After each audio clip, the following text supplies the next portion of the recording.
Finally ನಿಮ್ಮ ಗುಂಡ್ಲುಪೇಟೆ ಹುಡುಗ ಹಿಮಾಲಯ ಹತ್ತಿ ಬಂಗಾಳ ಕೊಳ್ಳಿ ಸಮುದ್ರನೂ ಮುಟ್ಟಾಯಿತು. ಈ ಸಮುದ್ರ ನೀರನ್ನು ರುಚಿ ನೋಡ್ಬಿಡೋಣ. ಇದು ಉಪ್ಪೆ ಗುರು.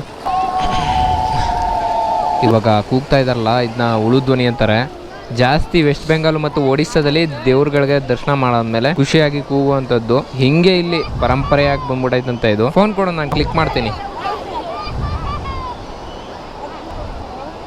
ಯಾರನ್ನೂ ಬಿಡ್ತಾ ಇಲ್ಲ ಒಳಗಡೆ. ನಾನು ಕ್ಯಾಮ್ರಾ ಹಾಕಿದ್ದಕ್ಕೆ ನನ್ನಷ್ಟೇ ಬಿಡ್ತಾ ಇದ್ದಾರೆ. ಇವತ್ತಿನ ದಿನ ಪೂರಿ ಜಗನ್ನಾಥ್ ಟೆಂಪಲಲ್ಲಿ ಏನು ಸ್ಪೆಷಲ್ ಅಪ್ಪ ಅಂತಂದರೆ, ಕೃಷ್ಣ 4 ತಿಂಗಳ ನಿದ್ರೆ ಮಾಡಿ ಎದ್ದಂತಹ ದಿನ. ಅಂದರೆ ನಮ್ಮ ಕಡೆ ಆಷಾಢ ಮುಗಿಸಿ ಮದುವೆಗಳಿಗೆಲ್ಲ ಸ್ಟಾರ್ಟ್ ಆಗ್ತಾವೆ ನೋಡಿ, ಆ ದಿನ. ಇವತ್ತು ಫುಲ್ಲು ರಶ್ ಗುರು. ನೆನ್ನೆ ನಂದು 3 ಅವರಲ್ಲಿ ದರ್ಶನ ಆಯಿತು. ಇವತ್ತು 10-12 ಅವರ್ ಆಗುತ್ತಂತೆ ದರ್ಶನಕ್ಕೆ. ಭಗವಂತ ಮನುಷ್ಯನ ಸೃಷ್ಟಿ ಎಷ್ಟು ಅದ್ಭುತವಾಗಿ ಮಾಡಿದಾನೆ ನೋಡಿ. ಭೂಮಿ ಮೇಲೆ ಎಷ್ಟು ಕೋಟಿ ಜನ ಇರಬೇಡ, ಒಬ್ರು ಮುಖ ಇನ್ನೊಬ್ರು ಮುಖದ ತರ ಇಲ್ಲ, ಒಬ್ರು ಮನಸ್ಸು ಇನ್ನೊಬ್ರು ಮನಸ್ಸು ತರ ಇಲ್ಲ, ಒಬ್ಬೊಬ್ರದ್ದು ಒಂದೊಂದ್ ತರ ಜೀವನ. ಎಲ್ರಿಗಳಿಗೂ ಆಸೆಗಳು ಬೇರೆ, ಇಷ್ಟಗಳು ಬೇರೆ, ಕಷ್ಟಗಳು ಬೇರೆ, ಕಮಿಟ್ಮೆಂಟ್ಗಳು ಬೇರೆ, ಫ್ಯಾಮಿಲಿಗಳು ಬೇರೆ, ಕನಸುಗಳು ಬೇರೆ, ಸಮಸ್ಯೆಗಳೇ ಬೇರೆ. ಒಬ್ಬೊಬ್ರಿಗೂ ಒಂದೊಂದ್ ತರ ಸುಖ, ಒಬ್ಬೊಬ್ರಿಗೂ ಒಂದೊಂದ್ ತರ ದುಃಖ, ಒಬ್ಬೊಬ್ರಿಗೂ ಒಂದೊಂದ್ ತರ ಸಾವು. ಯೋಚನೆ ಮಾಡಿದ್ರೆ ಎಷ್ಟೊಂದು ವಿಚಿತ್ರ ಅನ್ಸುತ್ತೆ ಅಲ್ವಾ. ಇದರಲ್ಲಿ ಮನುಷ್ಯ ದಾರಿ ತಪ್ಪೋದಿಲ್ಲಪ್ಪ ಅಂತಂದ್ರೆ, ಭಗವಂತ ಮನುಷ್ಯನ್ ಕೊಡೋದು ಒಂದೇ ಒಂದು, ಅದು ಆತ್ಮ. ದೇಹನು ಕೂಡ ಮನುಷ್ಯನಿಂದನೇ ಸೃಷ್ಟಿಯಾಗುವಂಥದ್ದು. ಆ ದೇಹದ ಜೊತೆ ಆತ್ಮ ಬೆರ್ತಾಗ್ಲೇ ಜೀವ ಅಂತ ಸೃಷ್ಟಿಯಾಗೋದು. ದೇಹ ಬೆಳೀತಾ ಬೆಳೀತಾ ಆಸೆಗಳು ಇಷ್ಟಪಡುತ್ತೆ. ಆಸೆ ಈಡೇರದೆ ಇದ್ದಾಗ ದುಃಖಗಳಾಗ್ತವೆ.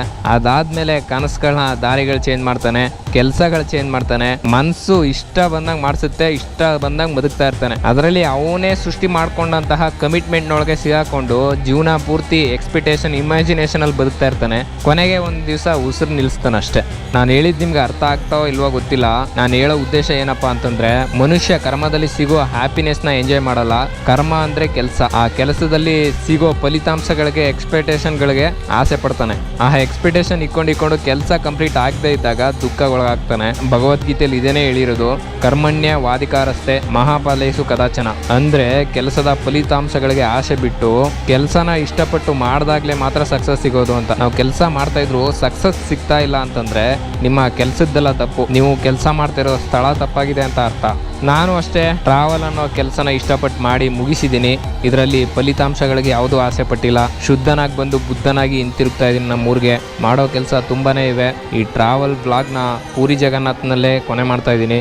ಎಲ್ಲರಿಗೂ ಜೈ ಶ್ರೀ ಕೃಷ್ಣ ಪರಮಾತ್ಮ ಕಿ ಜೈ.